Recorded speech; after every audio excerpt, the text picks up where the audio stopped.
Y'all know that the wealthiest man in the world only paid $2,700 a month for 3 of his kids in child support. Mm-hmm. The wealthiest man, Elon Musk, like, cause Texas has a cap.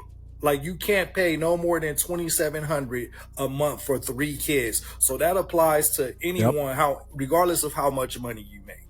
Whereas you have people like Nick Cannon paying $3 million a year. You have people like Kanye West paying $200,000 monthly for child support. But Wait. Elon, How much does Cannon pay? $3 million a year. You have people like Kanye West paying $200,000 monthly for child support. But Elon, $2,700 a month for 3 kids. Well, move to Texas.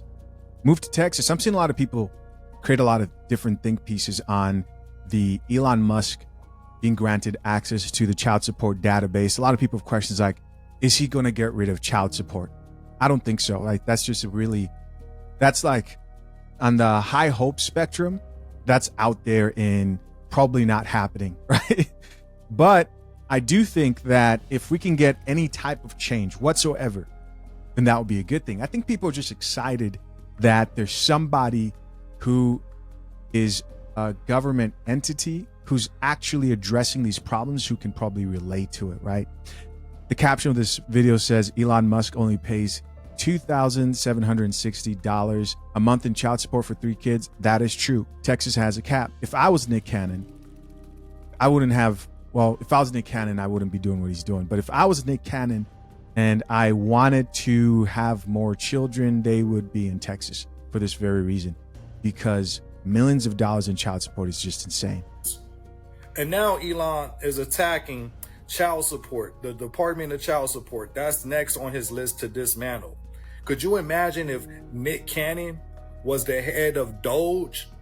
That will cause a civil war. And if Elon was black, bro, they'll be calling all his kids' name ghetto.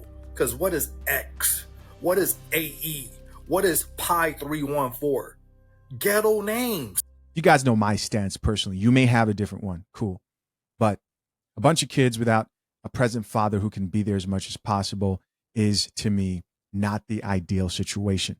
Put all that aside, this is still very exciting for people who are thinking of the possibilities. The possibilities of what? The possibilities of some type of change. On my last video, somebody said, hey, the top comment, one of the top comments here was, I've heard that men are paying child support even after they've been proven not to be the father of a child.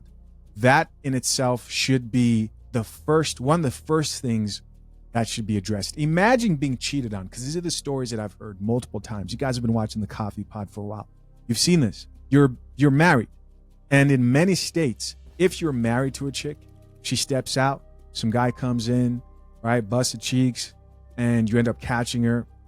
Now, you can't handle it, right? You want a divorce. What happens? That child legally, since she had that child while you're married, is your child legally. And there are a bunch of men out here who are paying child support for children who are not theirs, who are in that type of a situation. Think of how tormenting that is. I mean, really think about how tormenting that is. Money coming out of your hard-earned paycheck, all for you to give it to another man's kid. Nobody wants a sip of that coffee. No one. Goes on to say, I hope those people get some relief. Things like that need to be addressed. On the topic of Texas, I personally believe that needs to be adopted in every single state. Every state needs to follow Texas and have some sort of statewide cap when it comes to how they calculate child support. Because then I bet you wouldn't have situations like the Anthony Edwards situation, where everybody's shocked that he wants to let go of all his parental rights when it comes to a child that he did not want to have with an adult star. What were you doing messing with an adult star? Okay, granted, that's a good question. But apart from that, we know that these chicks, this is what they do. The same woman that got pregnant by him, she also got pregnant by a rapper. So what is she doing? She's getting those checks. It obviously benefits her. But what if the benefit was only a couple of thousands of dollars? I don't think these chicks would continue to do that, right? So I don't look at what Elon Musk is paying in Texas as something that's a bad thing. I think that should be the standard overall. I actually didn't know that Texas had a cap child support and exactly how it was calculated. Could you imagine how things would change? And I get it. People are like, family court laws and child support are state laws, and the president cannot affect those. But let's not forget that the program they use under Title 4D to go after a lot of men who pay child support, and some women too, is government. I don't want to say funded. It is to some extent, but they reimburse them 66% of the money that they spend.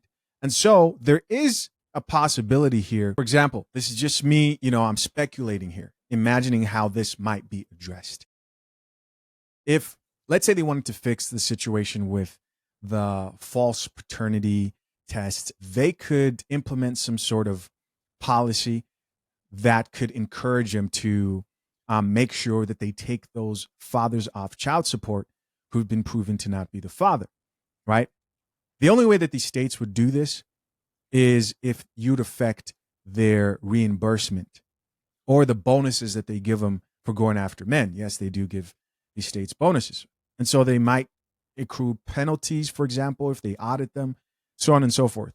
And in case you guys didn't know, if you think that wouldn't be very effective, most paternity test labs here, says it right here, that about 1/3 of their paternity tests have a negative result. Think about that.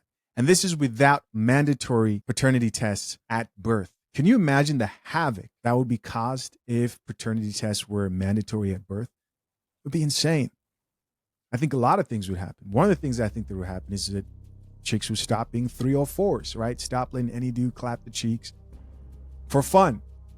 And then cheating obviously would be more of a risk.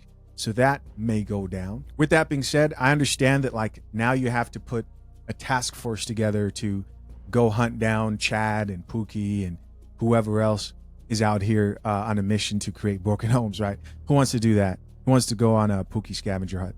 Let's check out a few comments here. No DNA, no child support. This is good.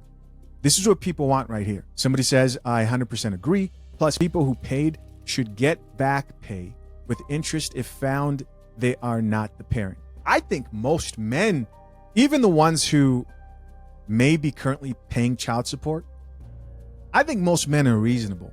I don't think most men are asking for child support to be abolished completely. Now, they're asking for accountability and transparency to a serious degree.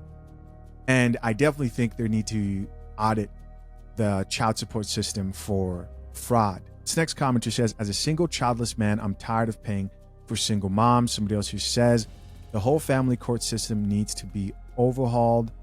Yeah. I mean, there's a lot of change.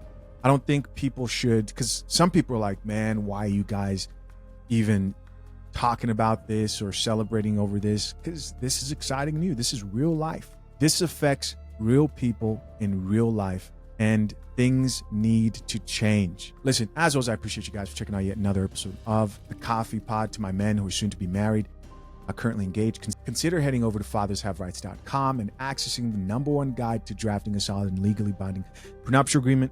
If you're somebody who values marriage in our modern day and still plan to get married, I encourage you to take steps to protect yourself, and it begins with protecting your marriage and yourself legally. Appreciate you. Till next time, I'm out. Peace.